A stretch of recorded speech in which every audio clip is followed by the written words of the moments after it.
Look where we are today, the Sydney Harbour Bridge, an iconic image of Australia, a wonder of the world. In this video, I'm going to walk on the bridge, under the bridge, and show you some views from above the bridge too. While we walk it, we will listen to a leading historian on some interesting facts about its build. So let's get going.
Professor Ashton, what's the story of the bridge? It's a very long story. There was a desire to have a bridge spanning from the North Shore to the Southern Shore, where the main city of Sydney was, from the mid-19th century. There were many plans, there were competitions run by the colonial government for architects and engineers to develop plans, but nothing really happened until after World War I. With the growth of the city, a bigger population, more traffic, the rise of motor transportation with buses and cars and trucks, it became urgent to actually build a bridge spanning those two shores.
The bridge itself was designed by Dorman Long, a British engineering company. They had designed the Newcastle Bridge over the Tyne River, and it was pretty much based on that design. It was built from 1924, where they wiped out huge parts of Milsons Point. There were about 400 families had to move and have their houses demolished because of the construction of the pylons and other things for the bridge. And in fact, in the 1926, a group of working people and their trade union representatives approached the minister in charge and actually asked that they be relocated, rehoused, but they said in their formal petition that they could not stand in the way of progress, that the bridge, they knew it had to go through. And that was a very powerful ideology in the 19th and well into the 20th century and into today, this notion of progress, that you can't stand in the way of development.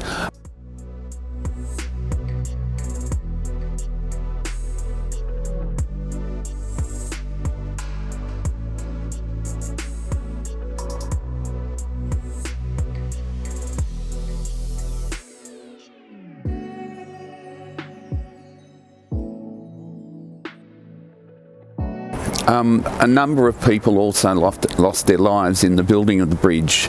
I can't remember the exact number, but it was quite a few. Very dangerous work. People fell off building the bridge that was 134 metres above the harbour. It had thousands of tonnes of steel in it, and I think it was 6 million rivets holding the whole thing apart.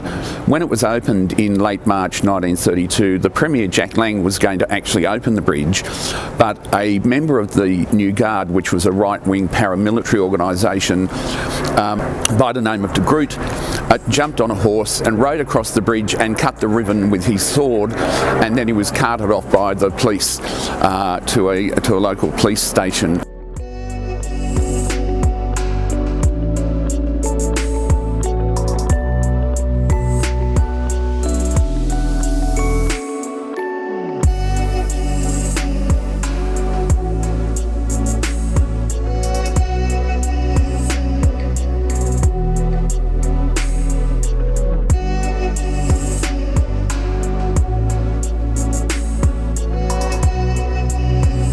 So the bridge has many symbolic meanings.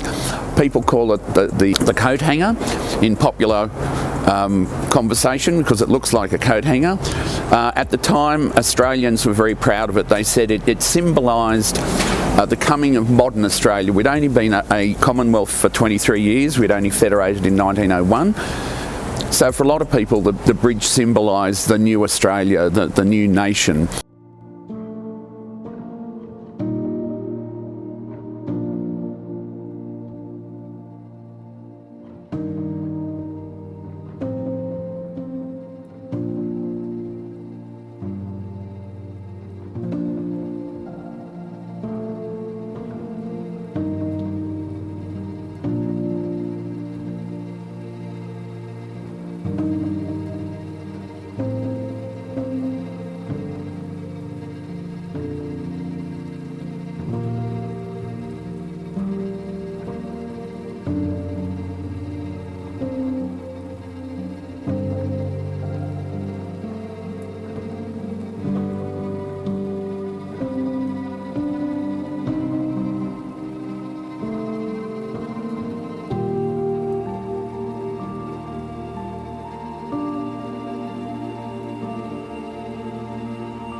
Look, there are people climbing the bridge up there.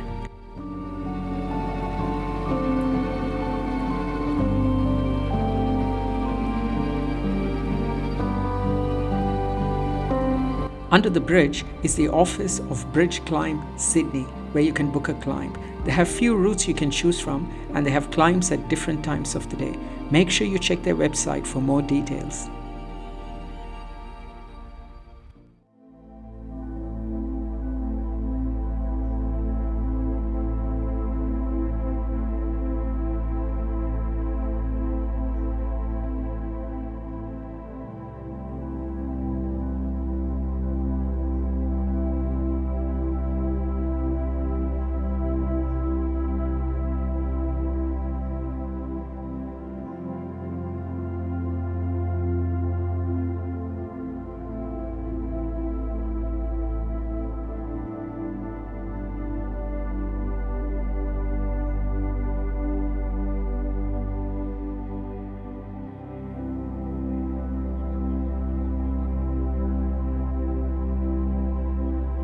bridge was very much seen as a great symbol of the new nation, the new national identity. It was strong, it was powerful.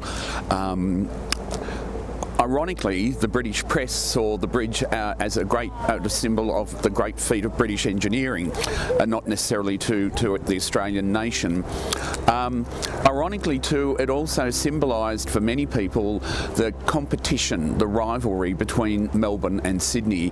Melbourne and Sydney had been competing to be the capital of the new nation. In the end, a compromise was made and they chose Canberra. So the bridge, in a sense, was a bit of a slap in the face to Melbourneites, and it remained a symbol of that conflict for many years. And it wasn't until 1967 that Sydney actually overtook Melbourne as the financial capital of Australia, and so the bridge again is a symbol of that too. It also ties the bridge into other great engineering feats like the Snowy Mountains hydroelectricity scheme and other big schemes with irrigation and attempts to actually irrigate northern Australia and make it productive and fertile. And that sort of fits into with the theme of progress, which the bridge is all about. Again, a symbol of success and wealth and the coming of being of Australia and the Australian nation.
In a constantly changing world, the Sydney Harbour Bridge has remained firm in its place, bearing the onslaughts of pain, happiness, and the cycles of life.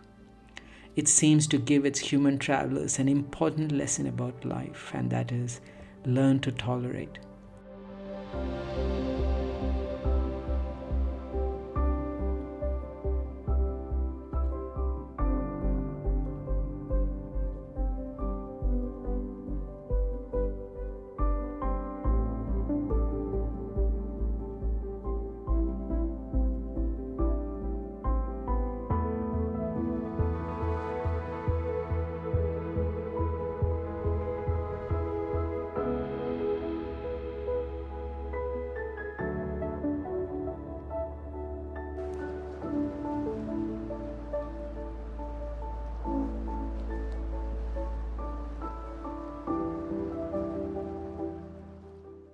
Not only does the Sydney Harbour Bridge move people around, but it also moves you within. As you sit by its side, gazing at the land and water beneath it, you often become thoughtful. For 90 years, the bridge has moved millions of people to their destinations, playing a hidden role in their life journey. It has given hope and inspiration to so many people who looked up to it, and attracted the imagination of poets, artists, historians, and philosophers.